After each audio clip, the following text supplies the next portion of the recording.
Welcome back to Those Who Build, a podcast where we listen to some of the best startup founders out there. In this episode, we speak with Rowan.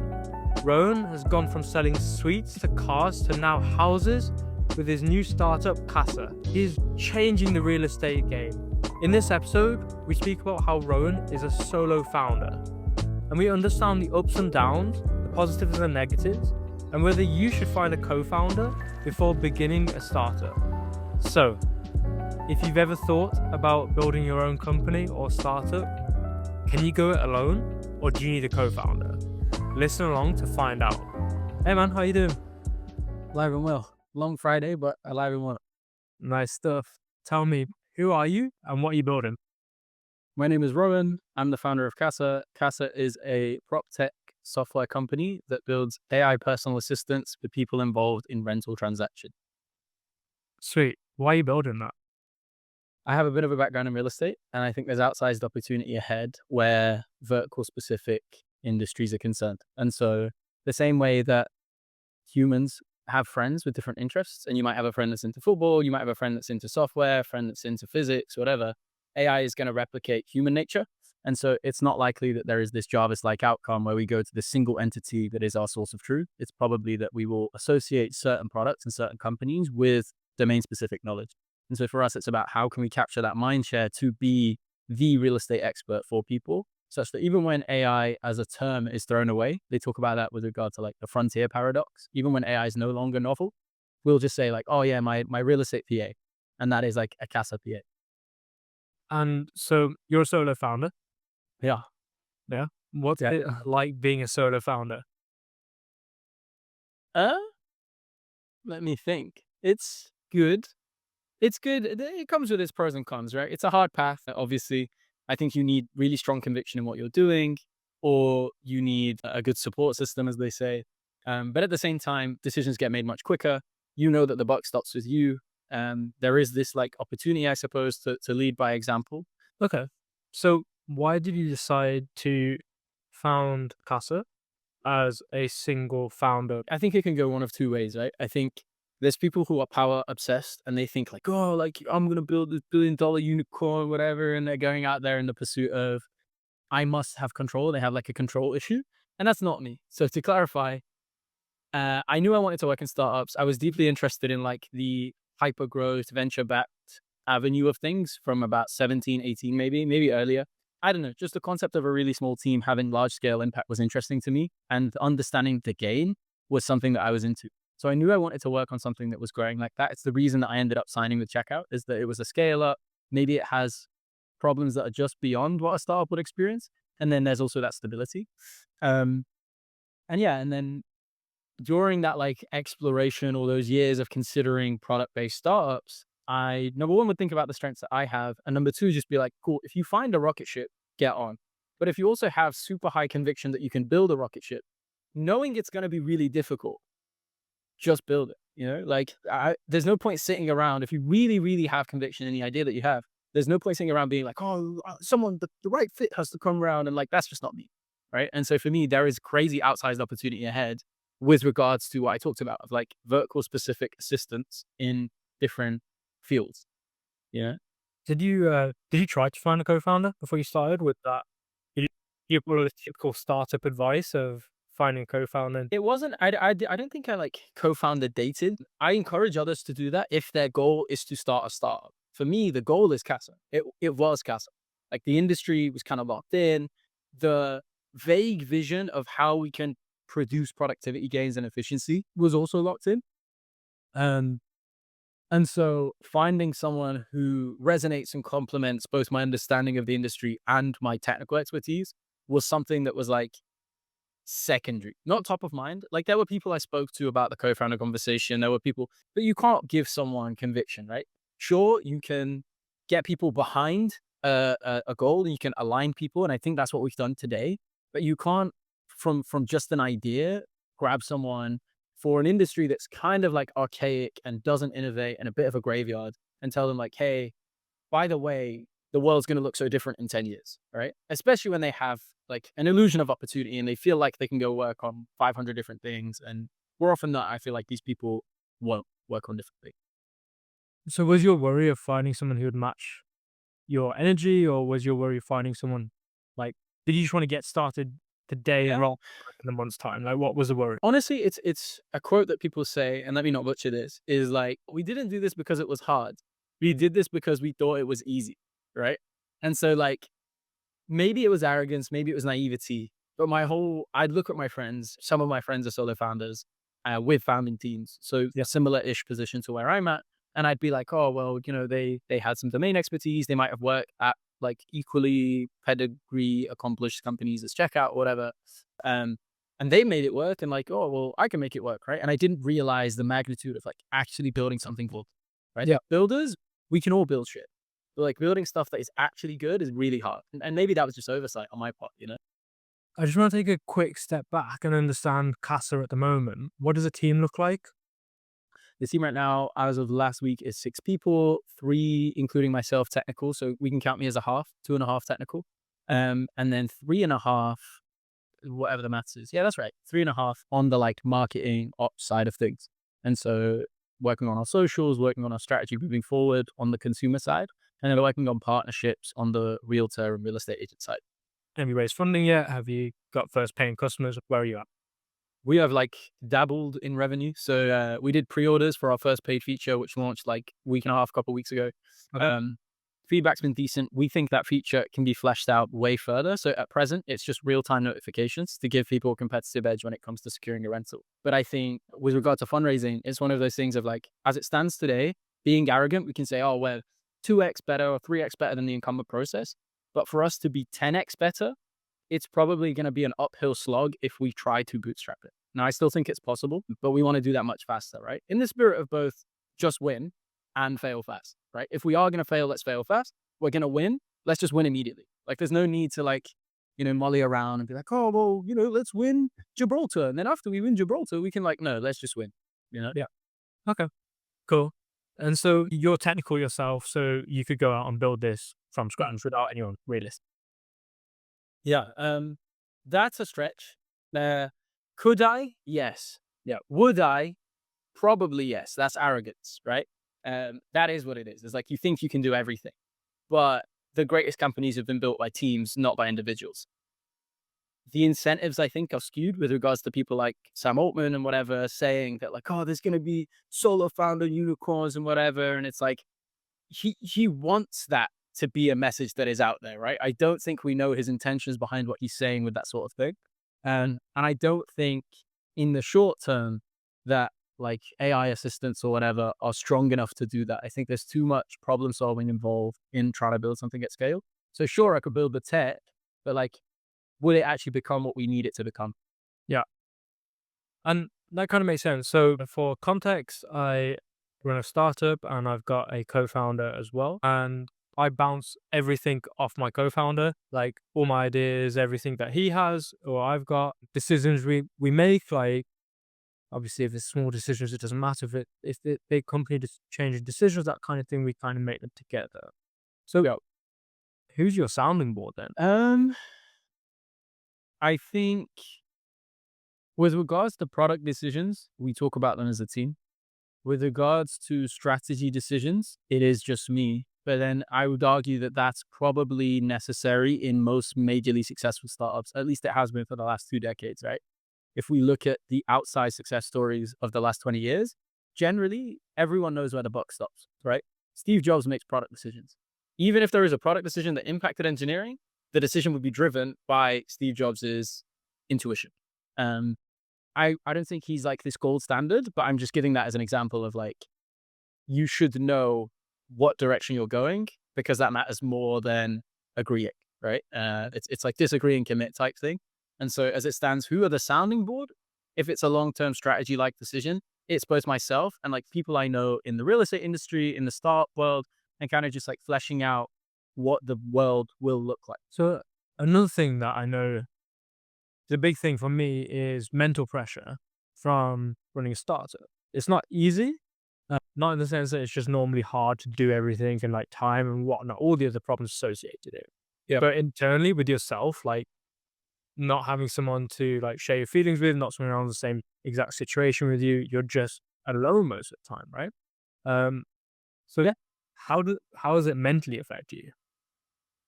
I think about this a lot, I think. Or maybe not actively, but like passively here and there when I'm walking to the tube and stuff. Someone asked me before I'd started CASA, who had recently met me and realized that like I spew out these quotes and I have a bit of like a future facing mindset, optimism, whatever. And they were like, oh, like who did you spend a lot of time with for you to think this way and whatever? I don't think there is anyone, bro. I think it's always really been neat, right? I think my parents did a great job at like instilling um not even optimism, but just like what do you call it? Whereby they were supportive. You know what I Mhm. mean? In the sense that like I never felt like there was something I couldn't do. I just felt like I just need to put time into things. And I almost like you kind of brainwash yourself when you need it, you know? Like even when times are tough, you are just like, cool, well, someone is gonna do this thing. What difference is there between, and again, like it's all just the stuff you consume. It's like your information diet, as they say. So for myself, is it tough? Yeah. Is it also tough if I had a co-founder? Yeah. But that's just because I'm the type of person who feels like I should shoulder the burden for everyone. Even if there was a co-founder, I would still be like, oh well, I should just take this on the chin. You know what I mean? I think I just grew up that way, right? Sure. Yeah. Does it do you ever think that things might be easier with someone? Yeah, but not necessarily that co-founder, man. I need a wife. Need- I need a life co-founder. It's I found that that's a wild awareness. Uh, cool.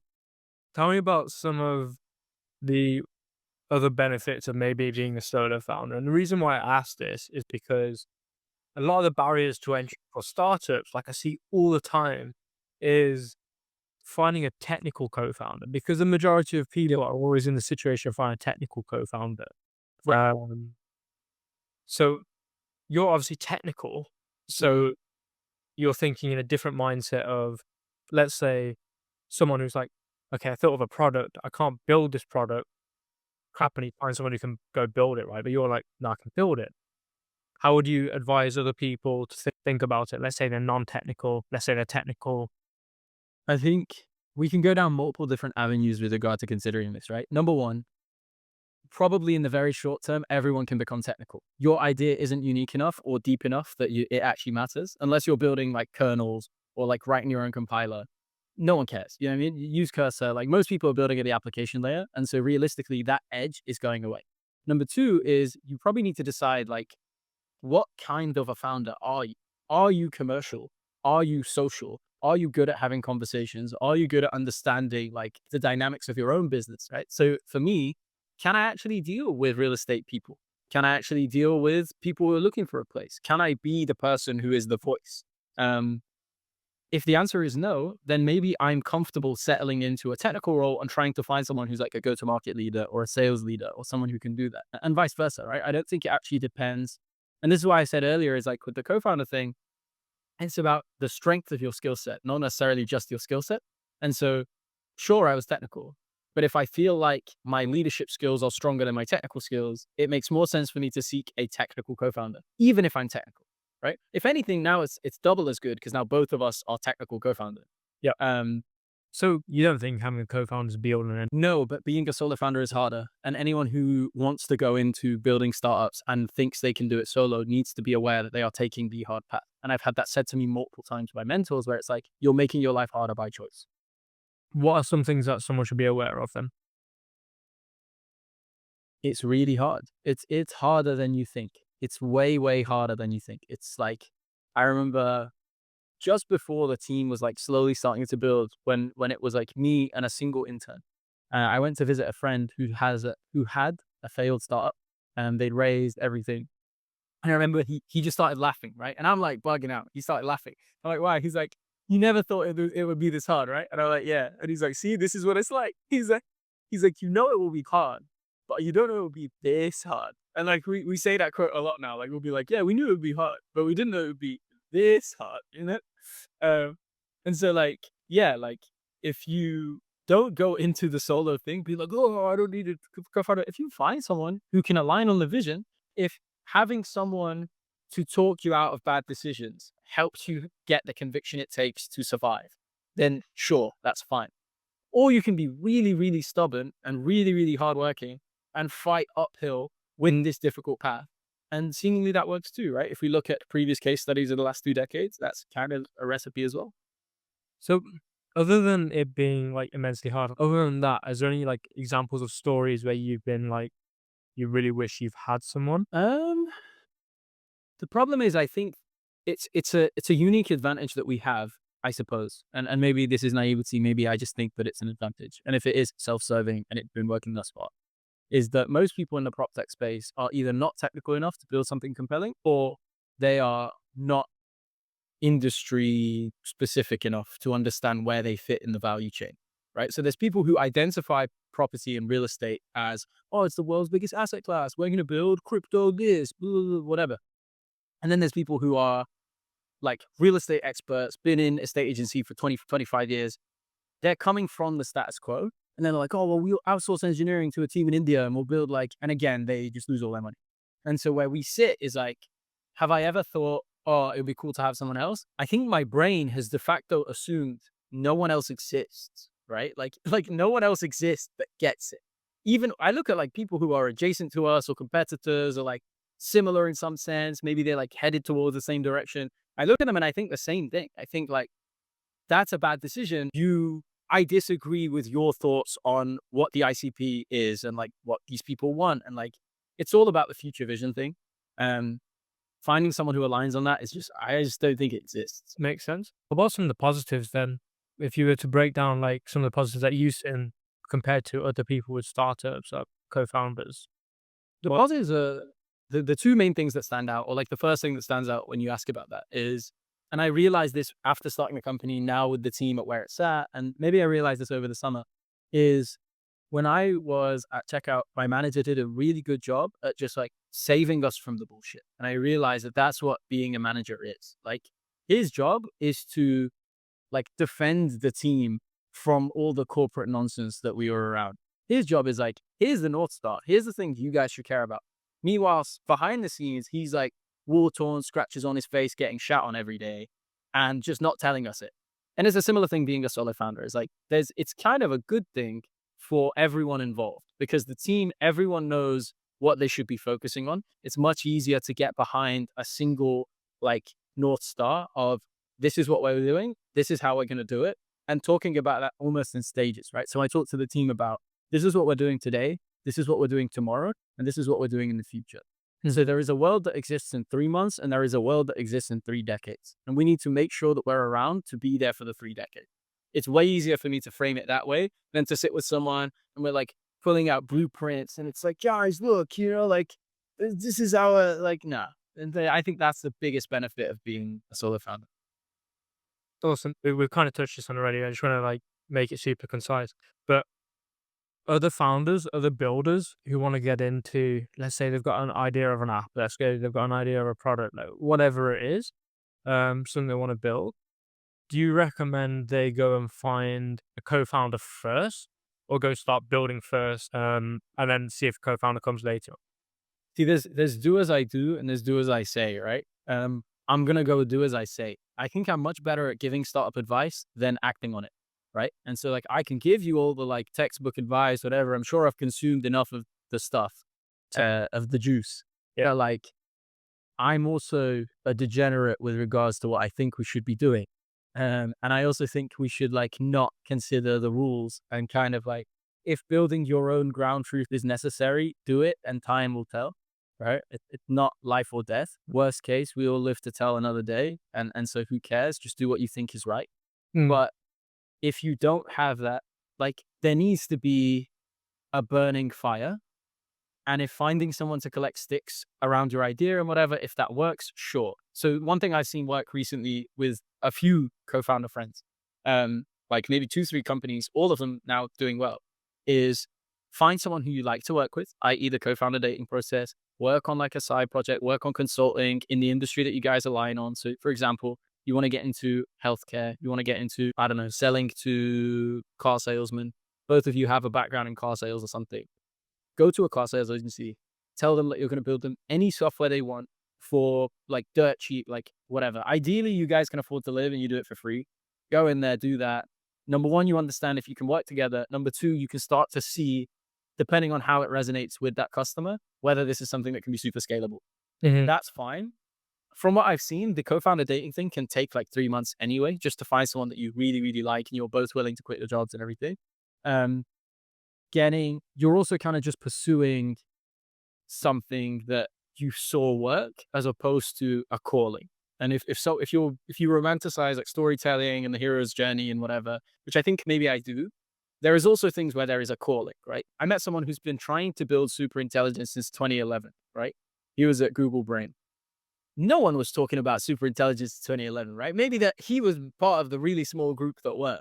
Something Yep. like that is like, there is a fire in this guy that wants to see super intelligence exist or believes that super intelligence will exist. And by believing it, is going to pursue it.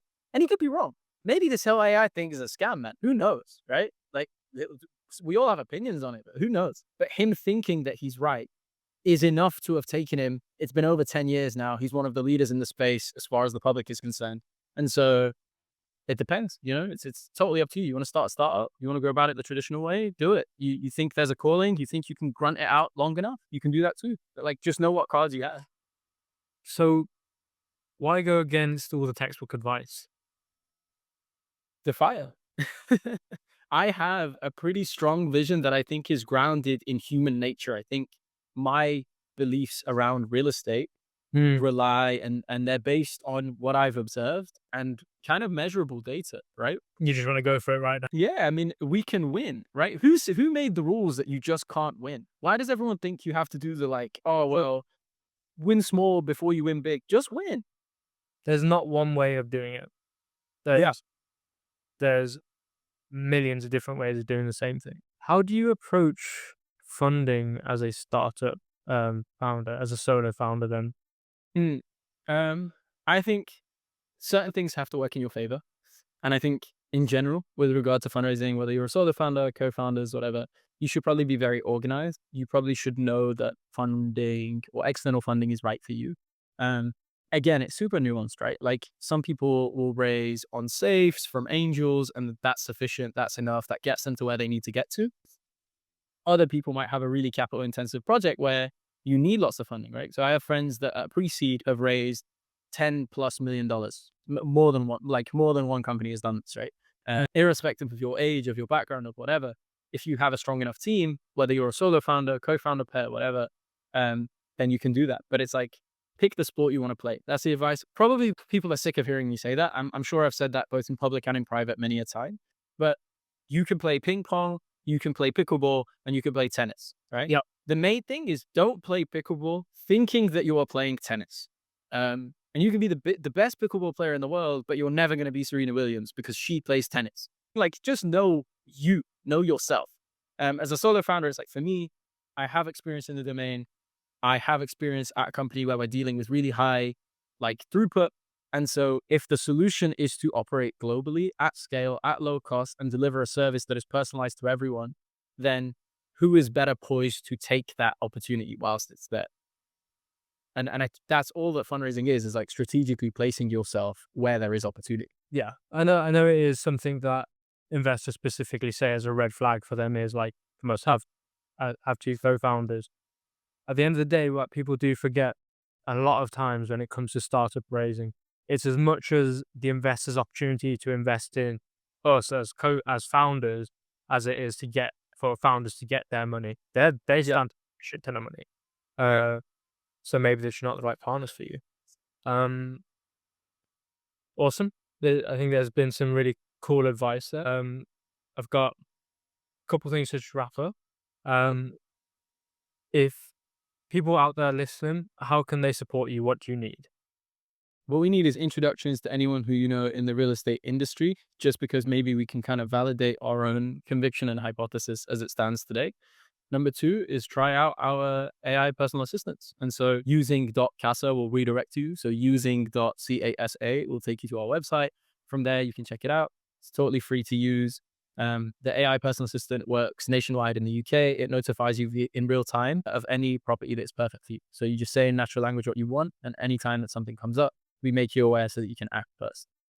Amazing. And then to finally finish off, what's one piece of advice you would give to your younger self if you were starting out again? Take more risk, take it way younger. and like relentlessly take it. I think that's a huge difference I've seen. Me and Jay met in San Francisco, and maybe we spoke about it when we first met, but like the biggest difference maker is that their perception of what is possible is so different to people who are raised in the UK, because a kid at 13 has like an uncle's aunt's dog's friend who's at OpenAI. And so they've known about Sora for the last 2 years. Whereas here, kids on the playground are using ChatGPT thinking that it's like this sentient being and not understanding what transformers are or whatever. And so exposure to technology and exposure to risk and risk appetite is something that um I it's not a regret, but like I should have done that when I was younger. I was into business, I was into entrepreneurship.